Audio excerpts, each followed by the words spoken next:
12ஆம் வகுப்பு மாணவர்கள் அனைவருக்கும் வணக்கம். நம்ம இந்த வீடியோ பதிவுல ரெஃப்ரெஷர் கோர்ஸ் மாடல் 2021 மற்றும் 22ஆம் கல்வியாண்டுக்கான ஆங்கிலம் தொடர்பான இலக்கண பதிவுகள் தான் நம்மளோட சேனல்ல அடுத்தடுத்து பார்த்துட்டு வந்துட்டு இருக்கோம். நம்மளோட சேனல்ல இதுவரையும் நீங்க சப்ஸ்கிரைப் பண்ணல அப்படின்னா மறக்காம சப்ஸ்கிரைப் பண்ணி பக்கத்துல இருக்க பெல் பட்டன் அழுத்தி ஆல் அப்படிங்கிற ஆப்ஷன் செட் பண்ணிட்டீங்கன்னா நம்ம எப்பெல்லாம் வீடியோ அப்லோட் பண்றோமோ அப்பெல்லாம் உங்க கையில உடனுக்குடன் கிடைக்கும். வீடியோ மறக்காம ஸ்கிப் பண்ணாம பாருங்க, அப்பதான் உங்களுக்கு அடுத்தடுத்த கண்டென்ட் என்னன்னு புரியும். பதிவு உங்களுக்கு எஃபெக்டிவா இருந்துச்சு அப்படின்னா உங்க நண்பர்களுக்கு ரெக்கமெண்ட் பண்ணி அவர்களையும் சப்ஸ்கிரைப் பண்ண சொல்லுங்க. சரி, வாங்க நம்ம இன்னைக்கு பதிவுக்குள்ள போகலாம். நம்ம இன்னைக்கு பார்க்க போற தலைப்பு ஃப்ரம் த கிவன் கண்டென்ட்ல ஆறாவதாக கொடுக்கப்பட்ட தலைப்பு சப்ஜெக்ட் வெர்ப் அக்ரிமெண்ட், அதாவது கான்கர்ட் அப்படின்னு சொல்லுவாங்க. சரி, வாங்க நம்ம இந்த தலைப்பை பத்தி டீடைல்ல தெரிஞ்சு. நான் சொன்ன மாதிரி ஆறாவது தலைப்பாக சப்ஜெக்ட் வெர்ப் அக்ரிமெண்ட், அதாவது கான்கர்ட் அப்படிங்கிற தலைப்பு தான். உங்களோட தேர்வுகள் உங்களுடைய எக்ஸாம்ல எப்படி இந்த தலைப்பின் கீழ் கேள்விகள் எழுப்பப்படும்னு பார்த்தீங்கன்னா எரர் ஸ்பாட்டிங் அல்லது எரர் கரெக்ஷன் அப்படிங்கிற தலைப்பின் கீழ் தான் கேள்விகள் எழுப்பப்படும். Teacher activity, warm up activity பாருங்க. The teacher shows the following table and asks the students to find out the difference between two columns. இந்த ரெண்டு காலத்துக்கு இடையில என்ன வித்தியாசம் அப்படிங்கறத பத்தி டீச்சர் உங்களுக்கு எக்ஸ்பிளைன் பண்ணுவாங்க. இந்த ரெண்டு காலத்திலயுமே பயன்படுத்திருக்கப்பட்டிருக்க டென்ஸ் பாத்தீங்கன்னா சிம்பிள் பிரசன்ட் டென்ஸ். சார் அப்ப என்ன சார் டிஃபரன்ஸ்னு பாத்தீங்கன்னா நம்மளுக்கு தெரியும் சிம்பிள் பிரசன்ட் டென்ஸ்ல ஒரே ஒரு டிஃபரன்ஸ் தான் இருக்கு. நம்மளோட சப்ஜெக்ட் தேர்ட் பர்சன் சிங்குலராக இருந்தால், அதாவது ஹி ஷி அண்ட் இட்டாவா இருந்தால் வெர்பு ஒன்னு கூட எஸ் சேர்க்கணும் அல்லது இஎஸ் சேர்க்கணும் அல்லது ஐஇஎஸ் சேர்க்கணும் அப்படின்னு சொல்லி பார்த்திருப்போம். அதர் தென் சப்ஜெக்டா இருந்தா ரூட் வெர்ப் என்னவோ அதை அப்படியே எழுதணும்னு பார்த்திருப்போம். அந்த வித்தியாசம் தான் கொடுத்திருக்காங்க.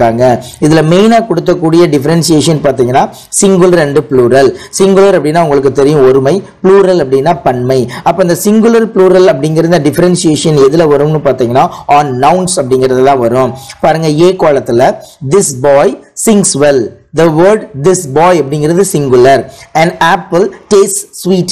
An apple அப்படிங்கிறது singular.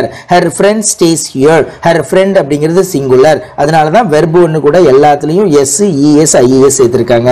B column பாருங்க, these boys அப்ப plural. அப்ப verb ஒன்னு என்னது root verb நம்ம அப்படியே எழுதணும். These boys sing well.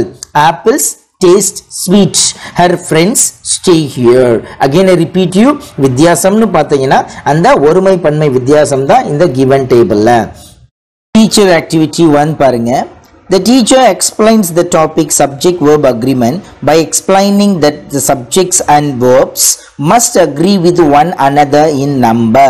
I mean singular and plural.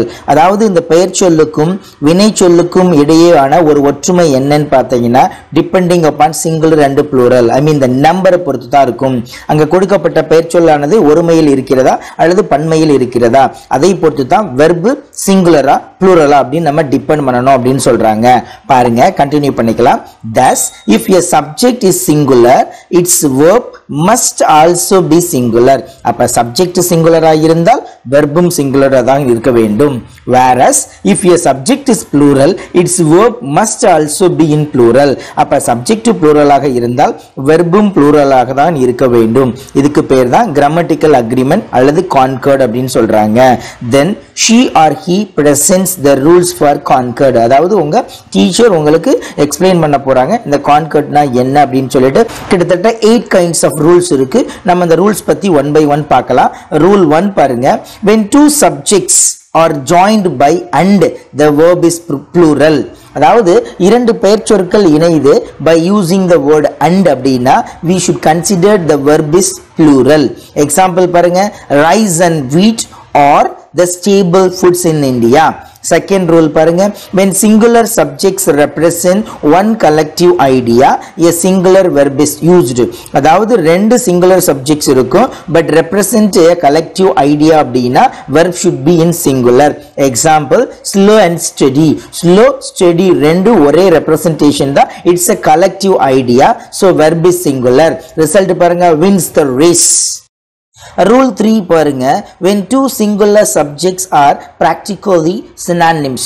அதாவது இரண்டு singular subject ஆனது ஒரே பொருளை தருமானால் நம்ம என்ன கன்சிடர் பண்ணிக்கணும்ன்றாங்க, the verb should be singular. வெர்பும் என்னவாக தான் இருக்க வேண்டும், சிங்குலரா தான் இருக்கணும்னு சொல்றாங்க. எக்ஸாம்பிள் பாருங்க, health and prosperity is the need of the hour. அப்ப health இந்த prosperityயும் ரெண்டு ஒரு பொருள் தரக்கூடிய வார்த்தைகள். இவ்வாறாக இருப்பினும் our verb should be singular. Rule 4 பாருங்க, when if connectives with together with, along with, in addition to, except, besides, like, no less than. So இந்த மாதிரி வரக்கூடிய keywords வந்தா நம்ம என்ன செய்யணும் அப்படிங்கறத பத்தி சொல்றாங்க பாருங்க. Are used to combine two subjects. The verb agrees with the subject mentioned first. நான் எக்ஸாம்பிள் சொல்றேன், நிச்சயமா உங்களுக்கு புரியும். பாருங்க, the president of America together with his dignitaries. இங்க dignitaries அப்படிங்கிறது plural. நம்ம இதை கன்சிடர் பண்ணக்கூடாது. We have to consider the first word. I mean the mentioned first ன்னு சொல்றாங்கல்ல, the president. இதுதான் இங்க ரொம்ப ரொம்ப முக்கியம். நம்மளுக்கு வரக்கூடிய அந்த நவுன்ல, அதாவது சப்ஜெக்ட்ல இந்த connective வேர்டான with, together with, along with, in addition to, except, besides, like, no less than இந்த மாதிரி வார்த்தைகள் பயன்படுத்தி இருந்தாங்க அப்படின்னா ஃபர்ஸ்ட் வரக்கூடிய வார்த்தை என்னவோ அதை தான் நம்ம சப்ஜெக்டா டிக்ளேர் பண்ணணும். இங்க பிரசிடென்ட் அப்படிங்கிறது சிங்குலர், சோ அவர் வெர்ப் இஸ் சிங்குலர் தான். Is invited to the function. Clear நினைக்கிறேன். ரூல் 5 பாருங்க. when two subjects are joined by as well as, the verb agrees in number and person with the first one. இதுல பாத்தீங்கன்னா ரெண்டு subject இருக்கும். அந்த ரெண்டு subject இணைக்கக்கூடிய ஒரு இணைப்பு பாலமாக as well as அப்படிங்கிற ஒரு வார்த்தை இருக்கும். அதுல பாத்தீங்கன்னா முதலில் வரக்கூடிய வார்த்தையை பொறுத்து தான் நம்ம வெர்பு அமையும் அப்படின்னு சொல்றாங்க. எக்ஸாம்பிள் பாருங்க, he as well as I is fond of music. அப்ப he represent பண்ணக்கூடிய verb தான் is. கிளியர் நினைக்கிறேன். ரூல் 6 பாருங்க.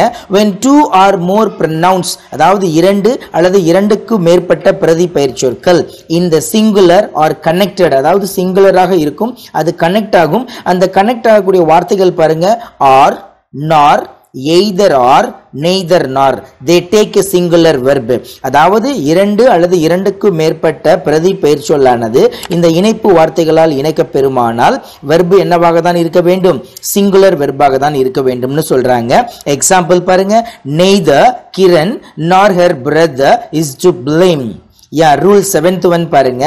words such as each, either, neither, no one, anyone, everyone, someone, anybody, somebody, everybody are singular and take singular verbs. அதாவது ஒரு வாக்கியத்தில் மேலே கொடுக்கப்பட்ட அந்த வார்த்தைகளான each, either, neither, no one, anyone, everyone, someone, somebody, anybody, everybody இந்த வார்த்தைகள் எல்லாம் நீங்க நவுனாக, அதாவது பெயர் சொல்லாக பார்த்தால் நம்ம வெர்பு என்னவாக இருக்க வேண்டும்னு சொல்றாங்க? சிங்குலராக இருக்க வேண்டும்ன்றாங்க. எக்ஸாம்பிள் பாருங்க, each of her sons. இங்க sons பார்க்க கூடாது, each அப்படிங்கிற வேர்டை பார்க்கணும். ஈச்ங்கிற வேர்டு வந்தாலே அவர் verb should be singular. அப்ப wants to buy a car. Rule 8 பாருங்க, இதுதான் கடைசி ரூல் இன் கான்கர்ட்ல. the verb is singular for collective nouns. அதாவது collective nouns நம்மளுக்கு சப்ஜெக்டாக வந்தால் verb should be in singular. look at example. the angry mob is shouting violently. mob அப்படிங்கிறப்ப இந்த இடத்துல உங்களுக்கு crowd, I mean மக்களுடைய கூட்டத்தை குறிக்குது. மக்கள் கூட்டமாக கூடினால் சப்தங்கள் பயங்கரமாக எழும். மக்கள் அப்படிங்கிறது plural தான், ஆனா நம்ம verb என்னவாக பயன்படுத்த வேண்டும்? சிங்குலராக பயன்படுத்த வேண்டும். ஏன்னா இது collective noun அப்படிங்கிற தலைப்பின் கீழ். teacher activity 2. the teacher asks the students to go through the above rules and helps them to filling the blanks. கேள்வி எண் 1 பாருங்க. every country dash its own army into parenthesesல, I mean bracketல பாருங்க, have அல்லது has. every அப்படிங்கிற வார்த்தை வந்தாலே நம்ம verb என்னவா இருக்கணும்னு பார்த்தோம்? சிங்குலராக இருக்கணும்னு பார்த்தோம். so the correct answer is has. second question, the people dash for the game to start into bracketla are waiting is waiting. the people அப்படிங்கிறது plural, so the correct answer is are waiting. third one பாருங்க, a herd of cows dash grazing the pasture. bracketல உங்களுக்கு are கொடுத்திருக்காங்க and is கொடுத்திருக்காங்க. இங்க கொடுத்திருக்க அந்த noun பாத்தீங்கன்னா உங்களுக்கு ஒரு collective noun-ஆ கொடுத்திருக்காங்க. நம்ம ஆல்ரெடி பார்த்திருக்கோம், if the subject is collective noun அப்படினா verb should be is in singular. so the correct answer is. fourth one, you and your friend dash the best. இங்க bracketல deserve and deserves. you and your friend அப்படிங்கிறது plural, so the correct answer is deserve. ஐந்தாவது கேள்வி பாருங்க, the government dash promised to reduce the taxes. bracketல have அல்லது has. the government அப்படிங்கிறது singular, so the correct answer is has. Student activity. The teacher asked the students to write 10 sentences on their own by using the correct subject verb agreement. அதாவது teacher உங்களுக்கு 10 வாக்கியங்கள் அமைக்க சொல்றாங்க. எந்த டாபிக்கை பயன்படுத்தி? இந்த subject verb agreement பயன்படுத்தி. பாருங்க, ரெட் கலர்ல ஒரு 5 சென்டென்சஸும் ப்ளூ கலர்ல ஒரு 5 சென்டென்சஸும் கொடுத்திருக்கோம். சோ இந்த 10 சென்டென்சஸ் அப்படிங்கிறது உங்களுக்கு இனஃபா இருக்கும் for completing the student activity. First sentence பாருங்க, Amalan and Anantita were friends. Second one, Amal as well as Anand was friends. Amal or Anand tells lies. Third sentence. Fourth one paranga, none of us is to blame. Then fifth one, everyone is having a good time. So the next sixth one paranga, the principal along with all the teachers is in the meeting hall. Seventh one, each boys and girls has come on time to school. Eighth one, neither the shoes nor the bag matches the dress. Ninth one, $50 is too much to pay for this one. 10th one is the last one, 100 kilometer is tough to me for walking. So இதோட உங்களுக்கு student activity நிறைவு பெறுது. Assignment. Spot the error and replace it with suitable verbs according to the subject. நான் இந்த topic ஆரம்பிக்கிறதுக்கு முன்னாலே உங்களுக்கு சொன்னேன், இந்த தலைப்புக்குன்னு உங்களுக்கு செப்பரேட்டா உங்களுக்கு எரர் ஸ்பாட்டிங் அல்லது ஸ்பாட்டிங் த எரர் அப்படின்னு உங்களுடைய क्वेश्चन பேப்பர்ல 5 மதிப்பெண்கள் கொண்ட கேள்விகளாக கேட்கப்படும்னு சொன்னேன் பாத்தீங்களா. இங்க உங்களுக்கு சென்டென்ஸா கொடுக்காம பாசேஜா கொடுத்திருக்காங்க. அதுல என்னென்ன எரர் இருக்கு அப்படின்னு சொல்லிட்டு நாங்க அந்த எரரை கரெக்ட் பண்ணி கொடுத்திருக்கோம். அந்த சரியான எரரை நீங்க உங்களுடைய ரெஃப்ரெஷர் கோர்ஸ் மாடல் புக்ல நீங்க சேஞ்ச் பண்ணிக்கங்க. இதோட நம்மளுடைய பதிவு நிறைவு பெறுது. நம்மளோட பதிவு உங்களுக்கு எஃபெக்டிவா இருந்துச்சுன்னா உங்க நண்பர்களுக்கு ரெக்கமெண்ட் பண்ணி அவர்களையும் சப்ஸ்கிரைப் பண்ண சொல்லி ஸ்கிப் பண்ணாம பார்க்க சொல்லுங்க. அப்பதான் அடுத்தடுத்த நகர்வு என்ன அப்படின்னு உங்களுக்கு புரியும். நன்றி மாணவர்களை, மீண்டும் சந்திப்போம் சிந்திப்பதற்காக. இது உங்கள் கல்வி